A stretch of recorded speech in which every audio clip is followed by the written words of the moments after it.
Orthodox Yakobaya പള്ളിത്തർക്കം പരിഹരിക്കാൻ സംസ്ഥാന സർക്കാർ ഇടപെടണം എന്നായിരുന്നു മോർ ഇഗ്നാത്തിയോസ് അപ്രയം ദ്വിതീയൻ പാത്രിയാർക്കീസ് ബാവയുടെ അഭ്യർത്ഥന. നീതി നിഷേധിക്കപ്പെട്ട യാക്കോബായ സഭയ്ക്ക് നീതി നൽകുവാൻ മുഖ്യമന്ത്രി ഇടപെടണമെന്ന് പാത്രിയാർക്കീസ് ബാവ ആവശ്യപ്പെട്ടു. To the Chief Minister for his words, and we do expect and hope that he will be able to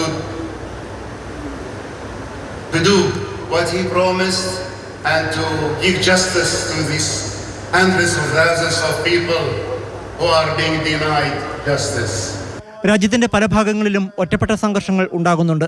എന്നാൽ അത് കേന്ദ്ര സർക്കാരിന്റെ വീഴ്ചയല്ലെന്നും സംഘർഷങ്ങൾ അവസാനിപ്പിക്കാൻ കേന്ദ്രം ഇടപെടുമെന്ന് പ്രതീക്ഷിക്കുന്നതായും പാത്രിയാർക്കീസ് ബാവ കൂട്ടിച്ചേർത്തു. അതേസമയം വ്യവഹാരങ്ങൾ തീരണമെന്നും സമാധാനം ഉണ്ടായി സഭയുടെ അസ്തിത്വം നിലനിൽക്കണമെന്നും നിയുക്ത ശ്രേഷ്ഠ ബാവ ജോസഫ് മാർ ഗ്രിഗോറിയോസ് പറഞ്ഞു. പരസ്പരം സഹോദരങ്ങളായി നിന്ന് സംസാരിക്കാൻ തയ്യാറാവുകയാണ് വേണ്ടത്. നീതി നിഷേധിക്കപ്പെടുന്ന വിധിന്യായം ചോദ്യം ചെയ്യപ്പെടും.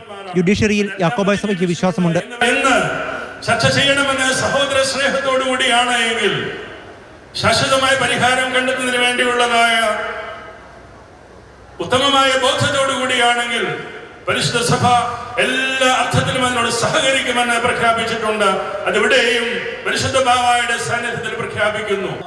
യാക്കോബായ സഭ കമാൻഡർ പദവി നൽകി ആദരിച്ച പ്രമുഖ വ്യവസായി എം.എ. യൂസഫ് അലി, ബെന്നി ബെഹനാൻ എം.പി. തുടങ്ങിയവർ അനുസ്മരണ പ്രഭാഷണം നടത്തി.